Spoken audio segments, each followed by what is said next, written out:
Everyone, guys, this video for chapter 10 financial marketing and topic is trading and settlement processes. Last video में या last class में हमने जो discuss किया था फाइनेंशियल मार्केट के primary market and secondary market, उसके बाद अपना जो नेक्स्ट टॉपिक है वो अपना ट्रेडिंग एंड सेटलमेंट प्रोसीजर। तो हमारे जो फाइनेंशियल मार्केट में जो हमारी जो सिक्योरिटीज़ होती है just like equity share, preference share and debentures, तो इनको इशू करने का या इनसे रिलेटेड जो सेटलमेंट कि कितने दिन में इनको कैसे इनको परचेस किया जाता है, इनका परचेस करने की क्या प्रोसीजर होती है, सेल आउट करने की क्या प्रोसीजर होती है, पेमेंट की क्या प्रोसीजर होती है, उन सभी प्रोसीजर को हम इस टॉपिक में कवर करेंगे। इस टॉपिक में हम लोग डिस्कस करेंगे। ओके, स्टार्ट करते हैं।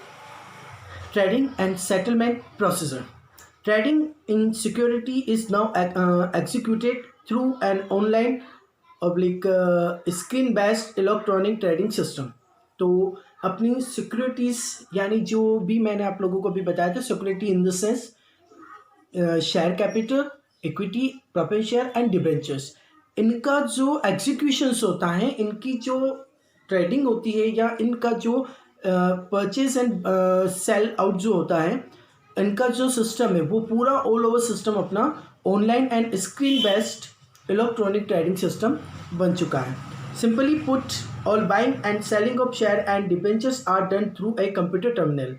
इन सबको कंप्यूटर टर्मिनल पर लेकर आ चुके हैं। कंप्यूटर टर्मिनल के बेस पर इन सिक्योरिटीज़ का सेल एंड परचेस किया जाता है। इनको मार्केट में सेल किया जाता है, मार्केट से इनको परचेस करना होता है, तो उसके लिए हम कंप्यूटर टर्मिनेट का यूज़ करते हैं। एक तरह से कैसे computer terminate in the sense computer server, एक ऐसा सर्वर जिसमें हमारे जो भी ऑल ओवर इंडिया की जितनी भी कंपनीज है जो इनमें इंटरेस्टेड होती है, जो सिक्योरिटीज़ ट्रेडिंग करती हैं, या हमारे जो स्टॉक एक्सचेंज के जो भी ट्रांजेक्शन्स होते हैं, उन ट्रांजेक्शन्स को इस सर्वर में उन ट्रांजेक्शन के ऑल ओवर रिकॉर्ड्स होते हैं जिनसे इनको एग्जीक्यूट किया जाता है।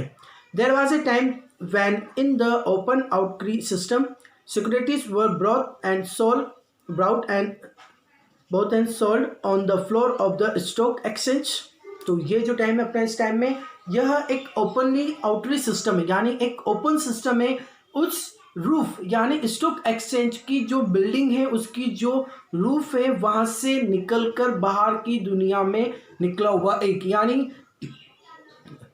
अगर इसमें हमें कोई ट्रेडिंग करना है तो इसके लिए हमें स्टॉक एक्सचेंज मार्केट की जो बिल्डिंग है वहां जाने की जरूरत नहीं है, उसके बाहर निकल के आ चुका है। हम कहीं से भी कभी भी बैठे हुए ऑनलाइन हम हमारे कंप्यूटर सिस्टम से इसका जो टर्मिनल सिस्टम होता है उससे कनेक्ट करके इनकी ट्रेडिंग कर सकते हैं, सिक्योरिटीज को सेल एंड बाय कर सकते हैं। Under this auction system deal were struck among brokers, price were shouted out and the share sold to highest bidder. यानी ये जो ऑक्शन सिस्टम है, यानी इसमें बोली लगाई जाती है, यानी पर्टिकुलर किसी कंपनी के शेयर आपके सामने हैं, अब आपको उन पर ऑक्शन करना है, उन पर बोली लगानी है, बिड करना है कि मैं इतने तक रुपए तक इसको ले सकता हूँ, मैं इसकी इतनी प्राइस देने के लिए कैपेबल हूँ, या इतने तक इसकी प्राइस में पे आउट कर सकता हूँ, पे कर सकता हूँ। तो वो ऑक्शंस रहता है, ये रहता है, यह सब कुछ जो रहता है अपने ब्रोकर्स से साथ या ब्रोकर के बाहर, यानी ब्रोकर के थ्रू हमें ये करना रहता है। ब्रोकर हमारी बिड देखता है, हमारी प्राइस देखता है, और जिसकी हाईएस्ट प्राइस रहती है, जिसका ऑक्शन में हाईएस्ट वैल्यू रहता है, उसको वह ऑफर करके उनको वह सिक्योरिटीज प्रोवाइड कर देता है। However, now almost all exchange have gone electronic and trading is done in the broker office through a computer terminal। यानी इसको हम कंप्यूटर टर्मिनल के थ्रू ब्रोकर के ऑफिस से जो भी हमारी सिक्योरिटीज की जो ट्रांजेक्शन्स होती है, जो ट्रेडिंग होती है, उनको डन कर सकते हैं। A stock exchange has it mainly computer system with the many terminals spread across the country. Trading security is done through broker who are member of stock exchange। trading has shifted from the stock market floor to broker office। यानी वह broker यानी broker जो stock exchange से registered है, यानी जिनका stock exchange से उन्होंने अपना सर्टिफिकेशन किया हुआ है, उनके बेस पर उनके थ्रू पर हम स्टॉक एक्सचेंज की जो भी ट्रांजेक्शन है उनको एग्जीक्यूट कर सकते हैं। तो यहाँ पर क्या हुआ, स्टॉक एक्सचेंज की जो बिल्डिंग थी या उसका जो ऑफिस था वह उस ऑफिस से निकलकर यह पूरा ट्रेडिंग सिस्टम कहाँ आ गया, ब्रोकर के ऑफिस में आ गया। यानी आपको स्टॉक एक्सचेंज के ऑफिस में जाने की जरूरत नहीं है, सीधा सा ब्रोकर से कांटेक्ट कीजिए, ब्रोकर के ऑफिस जाइए और वहाँ पर आपको ऑल ओवर सिक्योरिटीज़ की, ऑल ओवर कंपनीज की जो अलग अलग सिक्योरिटीज़ है उनकी इंफॉर्मेशन होती हैं, उनमें आप बिड कीजिए, उनकी ऑक्शन में पार्टिसिपेट कीजिए, उनको ऑक्शन कीजिए, देन जो भी प्राइस हाईएस्ट रहेगा उसके अकॉर्डिंग ब्रोकर्स उनके साथ डील फाइनल करके उनको सेल आउट कर देता है या उनसे परचेस कर लेता है। Every broker has to have access a computer terminal that is connected to the main stock exchange, यानी हर ब्रोकर के पास मेन स्टॉक एक्सचेंज का जो टर्मिनल होता है उसको एक्सेस करने का राइट्स होता है, उससे कनेक्ट होने का उनको वे दिया जाता है। इन the screen based trading A member on the site and any information about the share just like company members etc he wish to buy or sell and price is fed into the computer software is so designed that the transaction will be executed by when matching order is found from a country party. The whole transaction is carried on the computer screen with both parties being able to see the price or share going up and down। यानी इसमें सीधा सा रहता है कि broker के पास सारे rights होते हैं, ब्रोकर्स के पास सभी इंफॉर्मेशन होती है। तो उन स्क्रीन बेस्ड सिस्टम में क्या होगा, अपन हम सीधा सा हमारा जो सिस्टम टर्मिनल जो है स्टॉक एक्सचेंज के टर्मिनल जो है उससे कनेक्टेड होकर हमारे पास उनकी वहाँ पे जो भी शेयर्स होते हैं उन शेयर्स की ऑल ओवर इन्फॉर्मेशन आ जाती है। यानी ये शेयर किस कंपनी का है, इसके कितने मेंबर्स हैं, इसके ऑलरेडी कितने शेयर सेल आउट हो चुके हैं, इसकी लास्ट ईयर के बैलेंस शीट क्या है, इसकी प्रोग्रेस क्या है, इसकी ग्रोथ क्या है, ऑल ओवर इन्फॉर्मेशन हमारे स्क्रीन पर डिस्प्ले हो जाती है। उसके बाद हम उन इन्फॉर्मेशन को एसेस करते हैं। उसके बाद एसेस करने के बाद हमें जो सुटेबल लगता है देन उनको बिड किया जाता है। बिड इन द सेंस उनकी प्राइसिंग की जाती है, उन पर पैसा लगाया जाता है और जिनका पैसा हाईएस्ट होता है, जिनकी प्राइस हाईएस्ट होती है उनको वह सेल आउट कर दिया जाता है ब्रोकर के द्वारा उनके जाता है। और इनका इसी प्रकार से एक सॉफ्टवेयर भी बनाया हुआ है, इसी बेस पर इनका एक ऐसा सॉफ्टवेयर बनाया हुआ है जिसमें शेयर से related all over information automatically जैसे हम उस सॉफ्टवेयर में लॉगिन करते हैं तो हमें उस कंपनी के शेयर की ऑल ओवर इन्फॉर्मेशन हमारे सामने डिस्प्ले हो जाती है। उसमें कंपनी का नाम होता है, कंपनी की रेपुटेशंस होते हैं, कंपनी की गुडविल होती है, कंपनी के लास्ट ट्रांजेक्शन्स होते हैं, कैपिटल्स होती है, कंपनी ने क्या ग्रोथ किया है, कंपनी की लास्ट ईयर की पोजीशन क्या थी, बैलेंस शीट क्या थी, ऑल ओवर इन्फॉर्मेशन हमारे सामने होती है। और उसको हम एक्सेस करते हुए, उनको हम असेस करते हुए उनमें हम एक तरह से उनको अच्छे से रिसर्च करने के बाद हमें सूटेबल लगता है तो हम हमारा ऑप्शन उस पर डाल देते हैं, हम उस पर हमारा बिड लगा देते हैं। तो ये सारा तो सीधा सा रहता है कि ये जो सिस्टम है total all over system online हो चुका है। ऑल ओवर सिस्टम ये स्टॉक एक्सचेंज बोर्ड से निकलकर ब्रोकर के ऑफिस में आ चुका है, जहां पर इस प्रकार का सॉफ्टवेयर डिजाइन किया हुआ है जिसमें ऑल ओवर कंपनी की सभी प्रकार के शेयर की सारी डिटेल्स होती है, कंपनी की डिटेल्स होती हैं। फिर उसके बाद जो हमारे इन्वेस्टर्स होते हैं उन पर बिड करते हैं और जिस इन्वेस्टर की हाईएस्ट प्राइस होती है उसको वह सेल आउट कर दिया जाता है।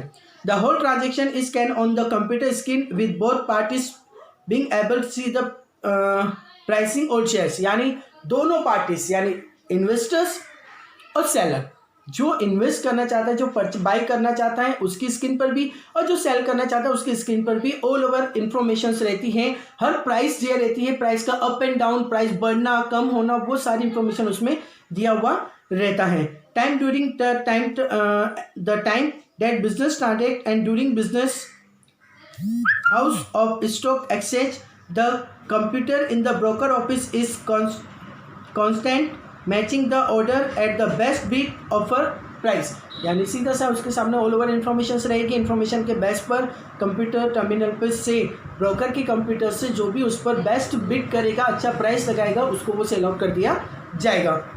The computer in broker office and constant matching the order, यानी उन्होंने जो ऑर्डर किया उस ऑर्डर से जो भी डील मैच होती है उस best bid offer price that there those that are not matching remaining on the screen are open for future matching during the day, यानी जो मैच हो गया उसको तो रिप्लेस कर दिया, और जो मैच नहीं हुआ उनको फ्यूचर की और अदर डील के साथ, ऑफर के साथ उनको छोड़ दिया जाता है, उनके साथ उनकी डील करने के लिए दे दिया जाता है। Electronic trading system screen based trading has certain advantage, इसके कुछ एडवांटेज होते हैं। First, it ensure transparency as it allow participant to see the price of all securities in the market buying while business is being transacted, they are able to see the full market during, यानी इससे transparency काफ़ी आ गई है, clarity आ चुकी है। हर investors और seller यह देख सकता है कि मार्केट में शेयर की प्राइस क्या चल रही है,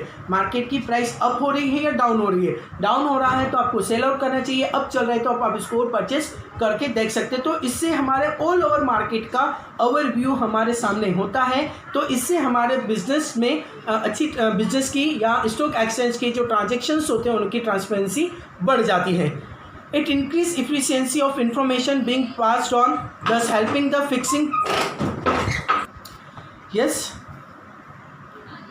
तो इसमें इंफॉर्मेशन इफिशिएंसी अपन कह सकते हैं कि हमारे पास हमारी स्क्रीन पर ऑल ओवर कंपनीज के शेयर्स की सभी प्राइसेस होती है, उनकी फिक्स प्राइस होती है, अप प्राइस रहती है, डाउन प्राइस रहती है, उनकी प्राइस का फ्यूचर में हम एक तरह से कहते हैं ना कि एक तरह से हम उन लोगों का पूर्वानुमान लगा सकते हैं, प्री प्लानिंग कर सकते हैं कि इसका आगे और क्या हो सकता है, क्या बढ़ सकता है। तो इससे क्या होगा कि हमारा कैपिटल मार्केट तो डेवलप्ड हुआ, क्योंकि हमारी इन्फॉर्मेशन में इफिशिएंसी आई है, हमारी इन्फॉर्मेशन में क्लियरिटी आई है कि हमारे पास ऑल ओवर इन्फॉर्मेशन, कोई भी इंफॉर्मेशंस हाइड नहीं है, छिपी हुई नहीं है।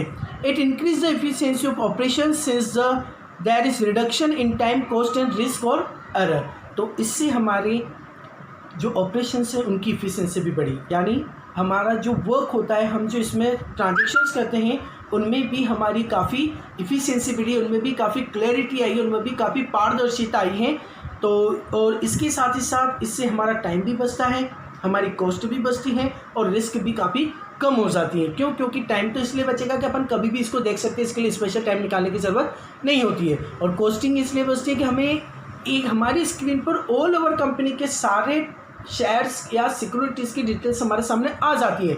तो इसके लिए हमें अलग अलग कंपनी से कांटेक्ट करने की, अलग अलग कंपनी के पास जाने के लिए टाइम वेस्ट नहीं करना पड़ता है, ना उनके लिए अपने किसी प्रकार के एक्स्ट्रा एक्सपेंसेस हमें करने पड़ते हैं। तो ये सब हमारी इसमें रिडक्शन हो गया। People from all over the country and even abroad who wish to participate in the stock market can buy or sell securities through broker or member without knowing and each other, यानी बिना किसी से जान पहचान किए हुए, बिना किसी ब्रोकर से हमें इंटरनल रिलेशनशिप बनाए हुए अननोन कंडीशन में भी हम, चाहे इंडिया का कोई पर्सन हो या आउट ऑफ इंडिया का या अब्रोड का कोई पर्सन हो, वह जो इन सिक्योरिटीज़ में इंटरेस्ट रखता है, इनको सेल्स एंड परचेस करना चाहता है, वो इजी गोइंग इन वर्क को कंप्लीट कर सकता है। A single trading platform has been provided as businesses transact at the same time in all the trading centers. Thus, all the trading centers spread all over the country have been brought on to one trading platform, stock exchange on the computer. अब यह एक platform ऐसा बन चुका है जहाँ पर all over trading companies, all over trading company की इन्फॉर्मेशन, ऐसा नहीं है मतलब जहाँ सारे कंप्यूटर्स पर आपको एक ही इन्फॉर्मेशन मिलेगी, पता ऐसा नहीं है कि हमने लॉगिन किया तो हमारे स्क्रीन पर लगा रहा, दूसरे ने लॉगिन किया तो उसकी स्क्रीन पर लगा रहा, ऐसा नहीं है। ऑल ओवर स्क्रीन पर सेम इन्फॉर्मेशन आती है और उनके इन्फॉर्मेशन के बेस पर हम इजी गोइंग डील कर सकते हैं। तो ये इसके बेनिफिट्स हैं। नाउ स्क्रीन बेस्ड ट्रेडिंग और online trading is the only way in which you can buy or sell shares. Share can be held either in physical form or an electronic book entry from the holding and transferring share can also be adopted. The electronic form is called dematerialized form, यानी online हमें हमारे security share का sales purchase करना, उन सभी की entries को उसमें रिकॉर्ड करना, तो ये सारा जो सिस्टम रहता है जिससे हम शेयर ट्रांसफ़र कर सकते हैं, शेयर को परचेज कर सकते हैं, सेल कर सकते हैं, उनकी जो भी प्राइस वगैरह उनको रिकॉर्ड कर सकते हैं, पेमेंट का सिस्टम रिकॉर्ड कर सकते हैं, कितना पेमेंट हो चुका है, कितना पेमेंट बाकी है, क्या प्रॉफिट चल रहा है, क्या ग्रोथ कर रहा है, ऑल ओवर एंट्रीज हमारी इस सिस्टम में सेट हो जाती है। और इसलिए इसी सिस्टम को हम डीमैटेरियलाइज्ड फॉर्म भी कहते हैं, इसको डीमैटेरियलाइज्ड फॉर्म कहते हैं। यानी डीमैटेरियलाइज्ड फॉर्म इन द सेंस अपन कह सकते हैं वह ऑनलाइन सिस्टम जिसमें हमारे शेयर्स की ऑल ओवर रिकॉर्ड्स होते हैं, sales purchase and transferring all over records उसमें एंटर्ड होते हैं। तो इस सिस्टम को हम क्या कहेंगे, डीमैटेरियलाइज्ड फॉर्म। ओके तो ये तो थी हमारी प्रोसीजर इन द सेंस अपन कह सकते हैं कि आज का हमारा स्टॉक मार्केट या फाइनेंशियल मार्केट ऑल ओवर हमारे कंप्यूटर या स्क्रीन बेस्ड हो चुका है। वहाँ पर हमें सिर्फ हमारा जो स्टॉक एक्सचेंज का जो रजिस्टर ब्रोकर हैं उनके ब्रोकर के ऑफिस को विजिट करना होता है और उनके ऑफिस का जो कंप्यूटर है उस कंप्यूटर में लॉगिन करना होता है। उनसे लॉगिन करने के बाद हम स्टॉक एक्सचेंज की जो ऑल ओवर इन्फॉर्मेशन होती है उनको हम एक्सेस कर सकते हैं, देख सकते हैं। देन हमारी जो इंटेलिजेंसी है उसका यूज़ करते हुए इनको इजी गोइंग उनमें ट्रांजेक्शन कर सकते हैं और हम हमारा जो बेनिफिट है उसको उठा सकते हैं। नेक्स्ट होता है step in trading and settlement procedure. तो ये जो ट्रेडिंग और सेटलमेंट की जो प्रोसीजर होती है उनमें क्या स्टेप्स होती है, उनमें क्या क्या स्टेप्स हमें फॉलो करना रहता है। It has been made compulsory to settle और ट्रेड विद इन 2 days। यानी इन ट्रेड को या स्टॉक एक्सचेंज या सिक्योरिटी के जो ट्रांजेक्शन्स होते हैं उनको हमें कितने दिन में कंप्लीट करना होता है, T+2। यानी जिस ट्रेड हुआ है उसके 2 दिन के अंदर अंदर हमें इनको कंप्लीट करना होता है। Of the trade date on the T+2 basis since 2003 period the reform securities were both on sell traded and all position in stock exchange were settled on weekly और fortnight। यानी 2003 के पहले यह fortnight यानी 15 days या मतलब कहते हैं ना विद इन वीक 15 दिन या एक सप्ताह के अंदर अंदर इनको कंप्लीट करना होता था। लेकिन अभी क्या हो गया, जो ट्रेड हुआ है ट्रेड होने के 2 दिन के भीतर हमें उसको सिक्योरिटीज़ को रिसीव भी करना, उनकी डिलीवरी भी मिल जाती है और उसका पेमेंट भी हमें कंप्लीट कर देना होता है। ये 2003 के बाद से हुआ, उसके पहले इसमें 15 दिन या एक सप्ताह पूरा कंप्लीट लगता था इस प्रोसीजर में। Settlement cycle whether it was deliver of securities and repayment of cash, this system prevailed for a long time as it increased the volume of trading on the exchange and provided liquidity to the system। तो यह timing काफ़ी कम हो चुका है, पहले काफ़ी ज़्यादा time लगता था जिससे हमारे लिक्विडिटी फॉर्म में आने में काफ़ी हमें प्रॉब्लम्स आती थी, काफ़ी टाइम लगता था। यानी अपन ने बेचने के बाद 15 दिन में उसकी डिलीवरी होगी, फिर वो हमें पेमेंट करेगा, इसमें पूरा 15 दिन लग जाता था। तो लिक्विडिटी फॉर्म आने में हमें काफ़ी प्रॉब्लम्स होती थी। लेकिन अभी विद इन 2 days में हमारा पेमेंट भी हो जाएगा और सिक्योरिटी की डिलीवरी भी हो जाएगी। तो यह लिक्विडिटी की जो टाइम स्पेस है वो काफ़ी रिड्यूस हो गया, काफ़ी कम हो चुका है। However, since trade were to be settled on specified date, this give rise to speculation and price of share used to rise and fall suddenly due to trading and defaults by brokers। बहुत सी बार brokers के default की वजह से हमारे share के price कम या ज़्यादा हो जाते थे, तो हमें उसमें कुछ लॉसेस होने की संभावना रहती थी। अगर बढ़ गए तो लॉस हो गया, कम हो गए तो सामने वालों को लॉस ही, यानी दोनों में कभी ना कभी लॉस होता ही होता था। या तो इन्वेस्टर को लॉस होगा या सेलर को लॉस होगा। इन्वेस्टर को अगर प्राइस बढ़ गए तो प्रॉफिट हो गया और कम हो गए तो लॉस हो गया, और उसी प्रकार सेलर को अगर प्राइस बढ़ गए तो लॉस है और कम हो गए तो प्रॉफिट है। तो इस हिसाब से ये ब्रोकर के फॉल्ट की वजह से इनमें प्रॉब्लम्स रहती है। A new system, rolling system, was introduced in 2000 so that whenever a trade took place it would be settled after same day। 2000 के बाद तो सेम डे सेटलमेंट होने लग गया। Since 2003 all share have to be covered under the rolling settlement system on a T+2 basis, meaning thereby that the transaction in security are settled within 2 days after the trade date। Trade date के 2 दिन के भीतर उनको settle करना रहता है। Since rolling system implies fast movement of share, it require effective implementation of electronic fund transfer and dematerialization of share। Electronic fund transfer, अब इस काम को करने के लिए क्या, एक तो इलेक्ट्रॉनिक फ़ंड ट्रांसफ़र यानी ऑनलाइन या फ़ंड ट्रांसफ़र कर दो, जैसे RTGS करना, नेफ्ट करना या ऑनलाइन ट्रांसफ़र कर देना। उसी प्रकार अपना ये जो डीमैटेरियलाइजेशन यानी शेयर की जो डिलीवरी वगैरह करना है, सेल्स परचेस वगैरह जो करना है या उनकी जो प्राइसिंग करना है, बिडिंग जो करना है, वो भी हम विद इन 2 days के अंदर कंप्लीट कर देते हैं। The following step are involve in the screen based trading for buying and selling of securities. तो इसमें कुछ स्टेप्स बताइए। First, if an investor wish to buy or sell any securities, he has to first approach a registered broker or sub broker and enter into A agreement with him.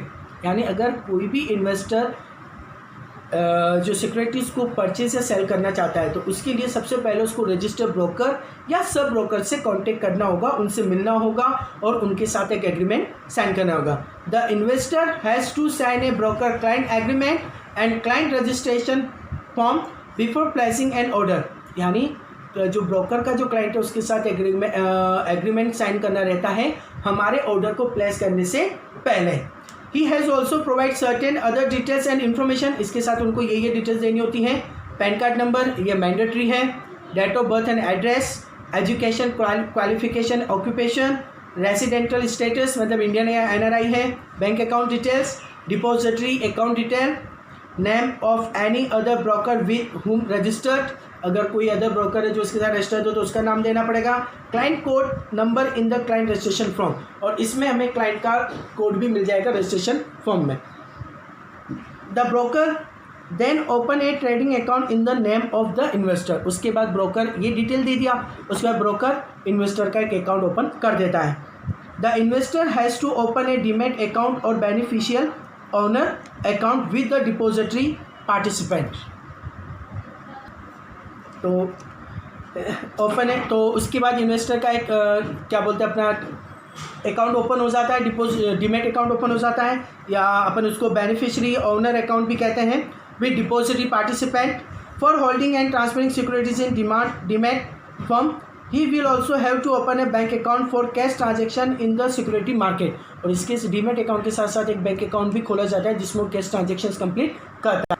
तो demat account open हो जाएगा depository के द्वारा, और उसके साथ साथ एक बैंक अकाउंट भी ओपन किया जाता है जिससे हम कैश ट्रांजेक्शंस करते हैं, यानी पेमेंट वगैरह करने के लिए उसका यूज़ होता है। Next, the investor then place an order with the broker to buy or sell share.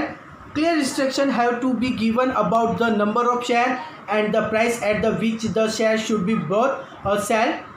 The broker will then go ahead with the deal at the above mentioned price or the best price available, or the confirmation slip is issued the investor by broker।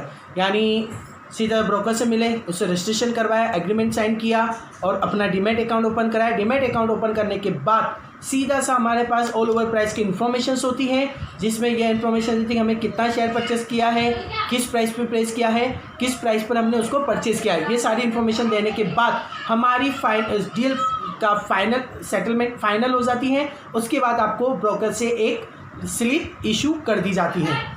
The broker then will be go online connect to the main stock exchange and match the share and best price available.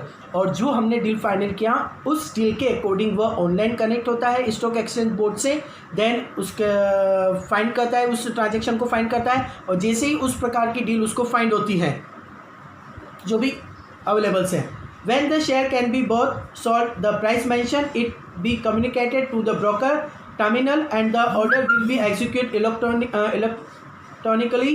The broker will issue trade confirmation to the investor।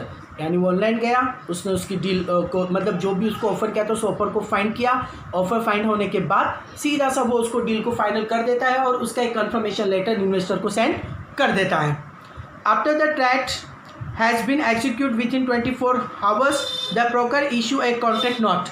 यानी ये final हमारी deal final होने के 24 घंटे के अंदर अंदर एक कॉन्ट्रैक्ट इशू किया जाता है।